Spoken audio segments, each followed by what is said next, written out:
நிறைய கால்ஸ் வருதுங்க சார். இந்த 2026ல என் குழந்தை சீட் எடுத்துருமா? நான் எதை வச்சு சார் நான் அசஸ் பண்ண முடியும்? அப்படின்ற மாரி நெறைய பேரண்ட் வந்து பார்த்தீங்கன்னா, டெய்லி பேசிஸ்ல கால் பண்றாங்க, வருத்தப்படுறாங்க, டென்ஷன் ஆகுறாங்க. நான் இவ்ளோ செலவு பண்ணிட்டேன் அப்படின்ற மாரி எல்லாம் வந்து பார்த்தீங்கன்னா, அவங்களுக்கு அவங்களுடைய வேதனைகள் வந்து பயங்கரமா இருக்கு. அதேபோல மாணவர்களும் வந்து பார்த்தீங்கன்னா, என்ன பண்றதுன்னே தெரியல சார் அப்படின்ற மாரியும் இருக்காங்க. ஆனா, எனக்கு தெரிஞ்ச 2 குழந்தைங்க இருந்தாங்க. அந்த 2 குழந்தைங்க வந்து பார்த்தீங்கன்னா, அருமையா வந்து பார்த்தீங்கன்னா, ஃபோக்கஸ் பண்ணி அதுல கவர்ன்மெண்ட் சீட்ட எடுத்தவங்களுடைய ஸ்டோரிய தான் இன்னைக்கு உங்ககிட்ட சொல்லப் போறேன். Last year.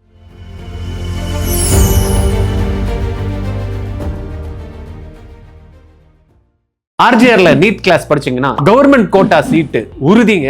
இல்லைன்னா நீங்க கட்டக்கூடிய ஃபீஸ் ரீஃபண்ட் பண்றோம். எப்படின்னு பாக்குறீங்களா? 20 ஸ்டூடெண்ட் தாங்க ஒரு பேட்ச்க்கு. 16 மென்டர்ஸ் வந்து 20 ஸ்டூடெண்ட்டுக்கு சப்போர்ட் பண்ண போறாங்க. 6 மணில இருந்து நைட்டு 10:30 வரைக்கும் இந்த கிளாஸஸ் போகும். இதுல நீங்க ஒருத்தரா இருக்க போறீங்களா? Join RGR academy. 2025ல எப்படி சார் அவங்க பண்ணாங்க அப்படின்னு பாத்தீங்கன்னா, கோகிலான்னு ஒரு பாப்பா. அவ காலையில 5 மணிக்கெல்லாம் எழுந்துருவா. கிளாஸஸ் வந்து பாத்தீங்கன்னா ஜாயின் பண்றப்ப கிளாஸுக்கு கரெக்டாக டைமுக்கு போவா. அங்கே போகிறப்ப வந்து பார்த்தீங்கன்னா, அவங்க என்னெல்லாம் சொல்லி தருவாங்களோ கரெக்டாக வந்து பார்த்தீங்கன்னா நோட்ஸ் எடுப்பா. நோட்ஸ் எடுத்துட்டு டீச்சர் வந்து சொல்லி கொடுக்குறப்ப எதனா டவுட் இருந்ததுன்னா வந்து பார்த்தீங்கன்னா, உடனடியாக டீச்சர்கிட்ட எழுந்து அந்த கிளாஸ்ல நீங்கள் சொல்லிக் கொடுக்குறது எனக்கு புரியல, உடனே எனக்கு சொல்லுங்க அப்படின்னு கோகிலா வந்து கேட்பா. டீச்சரும் வந்து பார்த்தீங்கன்னா, அந்த குழந்தைகிட்ட வந்து பார்த்தீங்கன்னா, உட்காந்து உனக்கு என்ன புரியல அப்படின்றத டீச்சர் நிதானமா சொல்லிக் கொடுத்தாங்க. ஒரு வாட்டி புரியலன்னா கூட இன்னொரு வாட்டியும் கோகிலா வந்து டீச்சர்கிட்ட கேட்டாங்க. தென் வந்து பார்த்தீங்கன்னா, அந்த குழந்தை என்ன பண்ணுச்சு, டீச்சர் எப்படி ப்ராப்ளம் சால்வ் பண்றாங்க அந்த மெத்தடை வந்து கவனிச்சது. திருப்பியும் அதே மாதிரி மெத்தட்ல கொஸ்டின்ஸை வந்து பார்த்தீங்கன்னா, ஒரு 10ல இருந்து 20 ட்ரை பண்ணிச்சு. 20 ப்ராப்ளம் போடுறது சரியா வரலன்னா 30 ப்ராப்ளம் போட்டுச்சு. 30 ப்ராப்ளம் போட்டு வரல 50 ப்ராப்ளம் போட்டுச்சு. அந்த கொஸ்டினை எப்படி சால்வ் பண்ண முடியும் அப்படின்றத தெரிஞ்சுக்கிற வரைக்கும் பார்த்தீங்கன்னா, அந்த குழந்தை அந்த கோகிலா வந்து கிட்டத்தட்ட ஒரு 100 சம்ஸை வந்து சால்வ் பண்ணி ஒவ்வொரு சப்ஜெக்ட்டுமே வந்து பார்த்தீங்கன்னா, ஏதாவது புரியலன்னா அப்போ விடாம அன்னைக்கு நைட்டுக்குள்ள டீச்சர் கிட்ட அந்த கிளாரிட்டி வாங்கிக்கிட்டா. டெய்லி பேசிஸ்ல வந்து பார்த்தீங்கன்னா, உட்காந்து கிளாஸ் முடிஞ்சதுமே ஈவினிங் ஸ்டடி ஹவர்ல உட்காந்து சம்ஸ் போடுவா. அன்னைக்கு என்னெல்லாம் சொல்லி கொடுத்தாங்களோ உட்காந்து படிப்பா. கோகிலா வந்து பார்த்தீங்கன்னா ஃபோக்கஸ்டா இருப்பா. யார்கிட்டயும் பேசவே மாட்டா. அவ என்னத்துக்கு வந்தோமோ அதே தான் வந்து ஃபோக்கஸ்டு. அதே தான் ஃபோக்கஸ்ட். அதிலேயே வந்து பார்த்தீங்கன்னா இருந்தது. வேற எந்த டைவர்ஷனும் கிடையாது. ஃப்ரெண்ட்ஸ் வருவாங்க, "வாப்பா பேசலாம்" அப்படின்னு கூப்பிடுவாங்க. எனக்கெல்லாம் வேணாம்ப்பா. எங்க அப்பா கஷ்டப்பட்டு என்ன படிக்க வைக்கிறாரு. என்னுடைய ஃபோக்கஸ் வந்து டாக்டர் ஆகணும், கவர்மெண்ட் கோட்டா எடுக்கணும் அப்படின்னு கோகிலாவோட ஒரே எண்ணத்துல இருந்தது. எக்ஸாம்ஸ்ல எழுதுறப்ப சில தவறுகள் நடந்தது. கோகிலா வந்து பதட்டப்படல. எழுதி பார்த்தாங்க. டெஸ்ட்ல என்ன மிஸ்டேக் பண்ணியிருக்கேன் பார்த்தாங்க. ஓ! இந்த இடத்துல நான் இந்த மிஸ்டேக் பண்ணியிருக்கேன். கான்செப்ட்ஸே தெரியாமனால மிஸ்டேக் பண்ணியிருக்கேன். அப்படின்னு அனலைஸ் பண்ணாங்க. நான் ஏன் மிஸ்டேக் பண்றேன் அப்படின்ட்டு. கோகிலா வந்து பார்த்தீங்கன்னா, அந்த டெஸ்ட் முடிஞ்சதுமே ஒரு நோட் ஒண்ணு வச்சுட்டு, அதில 1ல இருந்து 180 கொஸ்டின்ல ஒரு ஒரு கொஸ்டினுக்கும் கரெக்ட்டா இருந்தாலும் ஏன் கரெக்ட்டா பண்ணேன்? கரெக்ட்டா பண்ணேன் எனக்கு கான்செப்ட் தெரிஞ்சது, எல்லாமே புரிஞ்சது அதனால பண்ணேன். 2வது வந்து கொஸ்டின்ஸ் வந்து தப்பா பண்ணியிருக்கேன்னா, ஏன் தப்பா பண்ணேன்? எந்த இடத்துல நான் நியூமெரிக்கல்ஸ் தப்பா பண்ணேனா? இல்ல எனக்கு எடுத்து எழுதுறப்ப தப்பா பண்ணிட்டேனா? நான் கான்செப்ட் தெரியலையா அப்படின்னு கிளியரா ஒவ்வொரு கொஸ்டினுக்கும் ஒரு 180 கொஸ்டின்ஸும் எழுதி டே ஃபர்ஸ்ட் எப்படி அந்த குழந்தை வந்து அந்த எக்ஸாமுக்கு பேட்டர்னுக்கு அந்த எழுதி அந்த ரெக்டிஃபிகேஷன் பண்ணி ஃபாலோ பண்ணிச்சோ அதே மாடல்ல வந்து பார்த்தீங்கன்னா அந்த கிளாஸ் வந்து முடிக்கிறப்ப குழந்தை வந்து கரெக்டாக பண்ணிச்சு. அதுக்கப்புறம் ரிவிஷன் ஸ்டார்ட் பண்ணுறப்ப என்னெல்லாம் நான் ஒவ்வொரு டாப்பிக்லையும் லேக் இருக்கேன், எங்கெல்லாம் எனக்கு தெரியணும்னு நோட்ஸ் எடுத்து இருக்கக்கூடிய 87 டாபிக்லையும் என்னெல்லாம் டாபிக் எனக்கு தெரியும் என்ன தெரியாது அப்படின்னு என்ன பண்ணியிருக்காங்க, கோகிலா வந்து 100% ஃபோக்கஸ்டாக வந்து எழுதினாங்க. அப்போ சார்ட் ஒன்று போட்டாங்க. இதெல்லாம் எனக்கு தெரியல. ரிவிஷன் வரப்போ அது எல்லாத்தையும் டீச்சரை கேட்டு கற்றுக்கிட்டாங்க. அதில் எந்தெல்லாம் கொஸ்டின்ஸ் பண்ண முடியலையோ 2வது ரிவிஷனில் வந்து முடித்தாங்க. அதுக்கப்புறம் வந்து பார்த்தீங்கன்னா ஆல்மோஸ்ட் ஏப்ரல் வரப்ப டெய்லி ஒரு மாக் டெஸ்ட். இன்ஸ்டியூட்டில் வந்து பார்த்தீங்கன்னா நம்ம இன்ஸ்டியூட்டில் தான் படித்தாங்க. டெய்லி ஒரு மாக் டெஸ்ட் வந்து பார்த்தீங்கன்னா நம்ம ஒரு நாள் விட்டு ஒரு நாள் 15 மாக் டெஸ்ட் பிளான் பண்ணியிருந்தோம் 30 நாளைக்கு. ஆனால் அந்த குழந்தை ஒரு டெஸ்ட் எழுதிட்டு சார் நான் இன்னொரு டெஸ்ட் எனக்கு கொடுங்க அப்படின்னு 30 மாக் டெஸ்ட் எழுதிச்சு. எக்ஸாம் போச்சு. எல்லாரும் அழுதுகிட்டே வந்தாங்க. ஆனால் அந்த குழந்தை வந்து சார் நல்ல மார்க்ஸ் வரும் சார் அப்படின்னு ஈவினிங்கே கால் பண்ணிச்சு சொல்லிச்சு. அதே மாதிரி அந்த குழந்தை வந்து பார்த்தீங்கன்னா இன்னைக்கு சீட்டை வாங்கி எம்எம்சியில் வந்து படிச்சுட்டு இருக்கு. கோகிலா ஏன் பண்ணாங்க அப்படின்னு உங்களுக்கு தெரிஞ்சிருக்கும். ஃபர்ஸ்ட்ல இருந்து லாஸ்ட் வரைக்கும் அந்த குழந்தையோட கன்சிஸ்டன்ஸ்.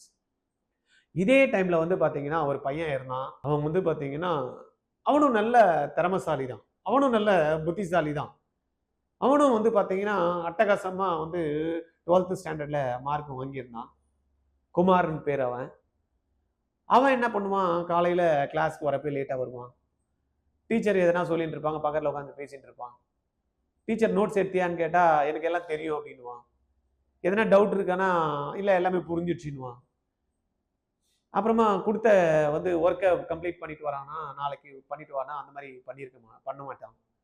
இதே மாதிரி தொடர்ச்சியாக பண்ணிட்டு இருந்தான். டெஸ்ட் எழுதுறப்ப மார்க் வராது. எங்கே மிஸ்டேக் பண்ணியிருக்கு எடுத்து எழுதி சார் அதெல்லாம் எனக்கு தெரியும் சார், நான் பார்த்துட்டேன் சார். இதே வந்து பார்த்தீங்கன்னா அந்த டாபிக் சொல்லி கொடுக்குறப்ப வாரம் வாரம் டெஸ்ட் வைக்கிறப்ப சாட்டர்டே டெஸ்ட் வைப்போம். இதோ அடுத்த வாரம் படிச்சிருவேன் சார், இந்த வாரம் நான் விட்டுட்டேன் சார், கொஞ்சம் கேர்லெஸ்ஸாக இருந்தேன், நான் எனக்கு தெரியும் சார் எல்லாமே, நான் வந்து அதுக்கு ஒரு வாட்டி ரிவிஷன் பண்ண எனக்கு வந்துடும் சார் அப்படின்னுவான். இல்லை என்ன சொன்னான்னா அடுத்த வாரம் மார்க் வரப்ப இல்லை சார் கொஞ்சம் எனக்கு ரிவைஸ் பண்ண இருந்தது, அது கொஞ்சம் ரிவைஸ் பண்ணாமல் விட்டுட்டேன் சார் அப்படின்னு ஒவ்வொரு வாரமும் காரணம் சொல்லிட்டே இருந்தான். டாபிக் முடிக்கிறப்ப சார் எனக்கு கொஞ்சம் பெண்டிங் டாபிக் இருக்குது சார், ரிவிஷனில் நான் அடிச்சிருவேன் சார் அப்படின்னா. ரிவிஷன் வரப்போ வந்து பார்த்தீங்கன்னா டீச்சர் ஒரு கிளாஸில் உட்காந்து நான் ஒன்று சொல்லிட்டு இருப்பார், இவன் வேற ஏதோ உட்காந்துன்னு குமார் பார்த்துட்டு இருப்பான். ரிவிஷன் முடிச்சதுக்கு அப்புறமா ஐயோ பேரண்ட் கேட்குறாங்க ஏன்டா மார்க்கே வரல, அம்மா எனக்கு படிக்கிறதுக்கே டைம் கொடுக்க மாட்டேன்றாங்க, எனக்கு ஸ்டடியாகவே கொடுக்கறது இல்லம்மா, எனக்கு டீச்சரே கொடுக்கறது இல்லம்மா, எல்லாம் முடிச்சுட்டு 2வது ரிவிஷன் முடிச்சுட்டு வந்து மார்க் டெஸ்ட் எழுதுறப்ப எனக்கு டீச்சரே கூட இல்லை, அதனால தான் எனக்கு மார்க் வரல, டீச்சரே எனக்கு டவுட் கிளியர் பண்ணுறதுக்கு இல்லை, அதனால தான் எனக்கு மார்க் வரல, இப்படி காரணம் சொல்லிட்டே இருந்தான். அப்புறமா வந்து பார்த்தீங்கன்னா மார்க் டெஸ்ட் 15 வைக்கிறப்ப இல்லை சார் நான் கொஞ்சம் படிக்கணும் சார், எனக்கு வந்து கொஞ்சம் டாபிக் பெண்டிங் இருக்குது சார், எனக்கு கம்ப்ளீட்டாக படித்தாதான் சார் என்னால் எழுத முடியும் அப்படின்னு 2 டெஸ்ட்டோ 3 டெஸ்ட்டோ தான் 30 நாளில் எழுதினான். எக்ஸாம் போயிட்டு வெளியில் வரப்ப ரொம்ப கஷ்டமாக இருந்தது சார், இல்லைன்னா நான் அடிச்சிட்டு இருப்பேன் சார் அப்படின்னா. ரிசல்ட் வந்தது, ஒரு 350 மார்க்கு கூட எடுக்கவே இல்லை. கோகிலாக்கும் குமாருக்கும் 2 பேருமே ஒரே கிளாஸில் தான் படித்தாங்க. ஆனால் 2 பேருக்கும் சொல்லி கொடுத்தது ஒரே டீச்சர் தான். ஆனால் டீச்சர் முக்கியம் இல்லை, இது அந்த கற்றுக்கக்கூடிய ஸ்டூடெண்ட்டு என்ன எஃபர்ட்ஸை கன்சிஸ்டண்ட்டாக லாஸ்ட் வரைக்கும் பண்ணுறாங்கன்றதான் மேட்ரு. இன்றைக்கி வந்து பார்த்தீங்கன்னா குமார் திருப்பி ரிப்பீட் பண்ணிட்டு இருக்கு. இது தேவையா? இது வேணுமா? இந்த மாதிரி உங்கள் குழந்தை பண்ணிட்டு இருக்கா? உங்கள் குழந்தை காரணம் சொல்லிட்டு இருக்கா? இல்லை காரியங்களை சாதிச்சுட்டு இருக்கா? ரொம்ப சிம்பிள். பேரண்ட் வந்து பார்த்தீங்கன்னா ஏன் என் குழந்தைக்கு மார்க் வரல, ஏன் என் குழந்தைக்கு மார்க் வரல அப்படின்னா, ஏன் வரல? காலையிலேருந்து நைட்டு வரைக்கும் ஷெடியூல் இல்லை. காலையிலேருந்து நைட் வரைக்கும் என்ன பண்ணுறதுன்னு அந்த குழந்தைக்கு தெரியல. 6 மணிக்கு ஸ்டார்ட் பண்ணால் 11 மணி வரைக்கும் என்ன பண்ணியிருக்கேன்னு ஒரு குழந்தைகிட்ட கேளுங்க. உங்கள் குழந்தைகிட்ட என்ன பண்ணணும்? கிளாஸ் போகணுமா? கிளாஸ் பண்ண என்ன பண்ண? எவ்வளோ கொஸ்டின்ஸ் போட்ட? நைட்டு தூங்குறதுக்குள்ள எவ்வளோ கம்ப்ளீட் பண்ணியிருக்க?